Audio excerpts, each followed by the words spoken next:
সোমবার রাত ৮টা নাগাদ নকশাবাড়ি বাবুপাড়ায় চুরির ঘটনা দেখতে পেয়ে চাঞ্চল্য ছড়ালো। দিনে দুপুরেই চুরি। আজ দুপুরে এক অনুষ্ঠানে যান বাড়িতে থাকা বৃদ্ধ ও দুই দম্পতি, আর ফিরে এসে মাথায় হাত, ঘরে ঢুকে তছনছ করে দুষ্কৃতীরা। এদিন 5 ভরি সোনা সহ কাঁসার বাসনপত্র ও 12,000 টাকা চুরি করেছে বলে সোমবার রাত 8টা নাগাদ বাড়ির সদস্যরা জানান। গোটা ঘটনায় নকশালবাড়ি থানায় লিখিত অভিযোগ দায়ের করেছে পরিবার। গোটা ঘটনা তদন্তে নেমেছে নকশালবাড়ি থানার পুলিশ। সব মিলিয়ে 6 লক্ষ টাকা চুরি হয়েছে বলে জানা গিয়েছে। এই সকালে 1টার দিকে বাড়ি থেকে রওনা হলাম। বাগদোড়া প্রোগ্রাম ছিল, ঠাকুরের উৎসব ছিল। ওখানে গেলাম দুইজনে স্বামী স্ত্রী। ওখান থেকে এসে দেখি 3 ঘন্টার মধ্যে আমাদের বাড়িতে তালা ভেঙে দুষ্কৃতী কয়েকটা ঢুকেছে। তারপরে বাইরের গেটে তালা আছে, তালা দিয়ে উঁকি মারে আমার হাজবেন্ড দেখলো যে ওয়াল থেকে আমাদের যে ভিতরে একটা গেট খোলা আর নিচে তালা চলে গেছে। তখন আমি বুঝে গেলাম যে আমাদের বাড়িতে কিছু হয়েছে, চুরি হয়েছে। দৌড়ে আমি কাকুর বাড়িতে গেলাম। কাকুর বাড়ি থেকে এসে তখন কাকিমা কোনো রকমে ওয়াল টপকায় ওই সিটকারিটা খুললো। তারপরে দেখলাম যে ঘরে তছনছ করেছে। 3টা লকারের আলমারি পুরা ভাঙা, সব কিছু এলোমেলো। বাড়িতে ঢুকে আমার তো কান্নাকাটি পেয়ে গেছে।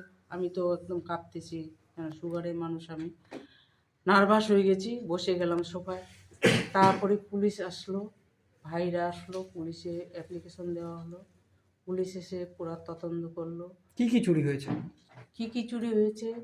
সোনা হয়েছে কত? 5 ভরি, কাঁসার বাসন 2 বস্তা, ঠাকুরের বাসন সহ 2 বস্তা হবে, সবই চুরি হয়েছে। ক্যাশ হয়েছে 12,000 টাকা। মানে সব মিলিয়ে কত টাকা চুরি হয়েছে যদি সব মিলানো যায়? সব মিলানো করা গেলে 5-6 লাখের কাছাকাছি। সন্দেহ রয়েছে কারো প্রতি? সন্দেহ এখন কাকে বলবো? আমরা ফাঁকা বাড়িতেই বাড়ি করেছি, নতুন বাড়ি, আমাদের 4 বছর হলো। তারপরে সন্দেহ এখন কাকে ধরবো? এ ধরনের ঘটনা কি আগেও ঘটেছে এলাকায়? এলাকায় হ্যাঁ ঘটেছিল। আমি আজকেই শুনলাম 4টার দিকে আমাদের পাশে নেপালি বাড়িতে চুরি হয়েছিল। পুলিশে অভিযোগ করেছেন? না, আমি আজকে হ্যাঁ আমি অভিযোগ করেছি। কি চাইছেন? পুলিশ এসেছিল, এইটা যেন তদন্ত হয়। দিনের বেলা এরকম ওপেন চুরি বা ডাকাতি, আমাদের তো বাঁচার রাস্তা থাকে না সাধারণ মানুষের। এইটা আমরা চাচ্ছি প্রশাসনের কাছে। হ্যাঁ, এইটা যেন তদন্ত হোক, ভালোভাবে সবাই বাঁচতে পারে। কোথাও কি নিরাপত্তা অভাব বোধ করছেন? নিরাপত্তা তো নেই বলতে গেলে।